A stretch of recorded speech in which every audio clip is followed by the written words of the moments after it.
नमस्कार मंडळी, cook with सोनालीमध्ये तुमचं सर्वांचं स्वागत आहे.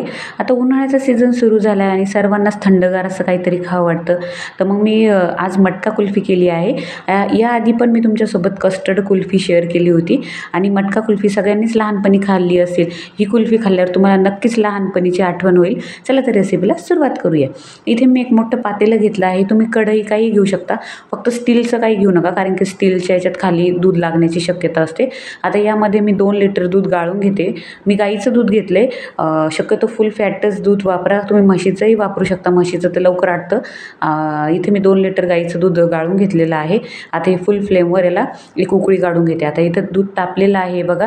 याची साय आहे ना, साईडची साय आपल्याला मोडत राहायची सारखी. आता मी एका साईडला दूध कमी फ्लेमवर तापवायला ठेवून देते आणि एकीकडे आपण तोपर्यंत साखरेचं कॅरमल तयार करून घेऊ. आता मी तुम्हाला व्हिडिओमध्ये वाटी दाखवली, त्या ती वाटी एक वाटी भरून मी साखर घेतली आणि वरती 4 चमचे घेतले आपले पोहे खायचे आणि एक पसरट कढई किंवा भांडं, आता तुम्हाला व्हिडिओमध्ये दिसते असं घ्या आणि साखर पसरून ठेवा आणि तिला मनाने विरघळू द्यायची. जोपर्यंत ती विरघळत नाही तोपर्यंत तिला हात नाही लावायचा. ती विरघळायला लागल्यावर तिला चालवायचं. आता इथं बघा साखरेचं पूर्ण कॅरमल तयार झालेलं आहे. आता यामध्ये मी थोडंसं पाणी टाकून घेते. हे पाणी टाकल्याचं कारण असं की आपली जी कुल्फी आहे ती दाणेदार होती.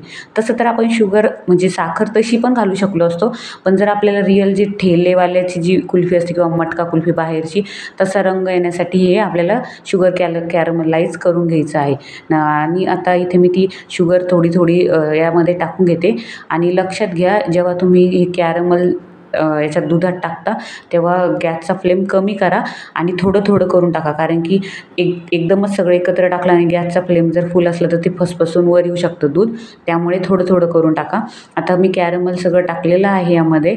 आता मी एक छोटी वाटी, आता तुम्हाला व्हिडिओमध्ये दिसत असेल तर तेवढी वाटी भरून ड्रायफ्रूटची पूड टाकलेली आहे. नाही घातली तरी काही हरकत नाही, ऑप्शनल आहे. आता इथे मी एक वाटी भरून मिल्क पावडर घेतलेली आहे. आता ही मिल्क पावडर मी यातलंच दूध घेते आणि याला खालीच कालून घेते. याच्या गुठळ्या सगळ्या मोडून घेते आणि मग यामध्ये ती मिल्क पावडर घालणार आहे. हे बघा, यातलंच दूध घेतलं मी. तुम्ही दुसरं किंवा रूम टेम्परेचरचं दूध घेतलं तरी चालेल, कारण की रूम टेम्परेचरचं दूध घेतलं तर लवकर गुठळ्या मोडतात. पण मी आता दूध ठेवायचं विसरले तर मी यातलंच दूध घेतलं.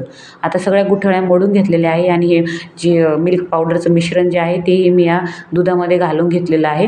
आता सुरुवातीपासून तर आत्तापर्यंत मला जवळपास 15 मिनटं झालेले आहेत दूध तापायला ठेवून, पण म्हणावं असं दूध आटलेलं नाही आहे. आता याला मी जोपर्यंत त्याला थिकनेसपणा येत नाही किंवा आटत नाही तोपर्यंत याला आटवायला ठेवत आहे.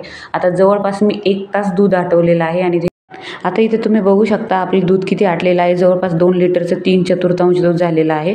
याला फक्त मध्ये मध्ये याची साय मोडत राहायची आहे आणि म्हशीचं दूध असेल तर लवकर आटतं. आता याला थंड व्हायला ठेवून देऊया.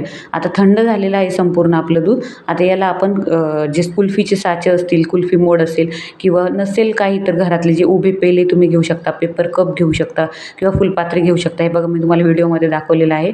तर याच्यामध्ये तुम्ही कुल्फी सेट करू शकता, असं नाही की कुल्फी मोडच पाहिजे. आता मी तुम्हाला सर्व याच्यामध्ये कुल्फी लावून दाखवणार आहे.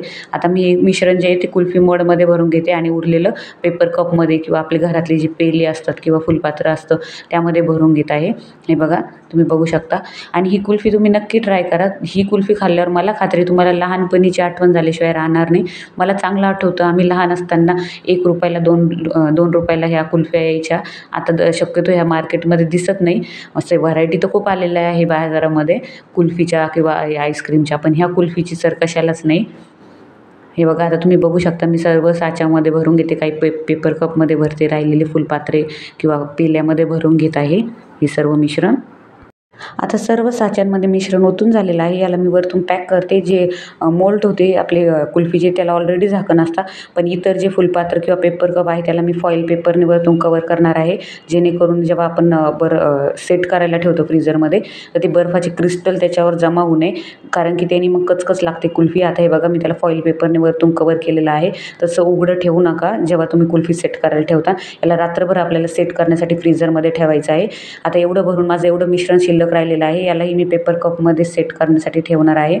आता हे बघा दुसऱ्या दिवशी मी कुल्फी बाहेर काढलेली आहे आणि तुम्हाला डिमोल्ड करून दाखवते कशी झाली आहे ती. यामध्ये मी ज्या बाहेर आपल्या कुल्फीच्या काड्या मिळतात त्या टाकलेल्या आहे आणि हाताने असं रफ करायचं आहे आणि त्याला डिमोल्ड करायचे आहे. हे बघा किती सुंदर रंग आलेला आहे कुल्फीला. तुम्ही नाहीतर पाण्यात डीप करूनही डिमोल्ड करू शकता. एकदम दाणेदार झाली आहे कुल्फी आणि खाण्यासाठी तर एवढी टेस्टी झाली आहे. हे बघा दुसरी कुल्फी मी तुम्हाला डिमोल्ड करून दाखवते. बघा किती सुंदर रंग आलेला आहे. नक्की ट्राय करा आणि मला खात्री आहे तुम्हाला नक्की आवडेल आणि आवडल्यावर लाईक सबस्क्राईब करायला विसरू नका आणि मला कमेंट करून सांगा कशी झाली आहे ती. चला तर पुन्हा भेटूया छानशा अशा व्हिडिओमध्ये. तोपर्यंत बाय.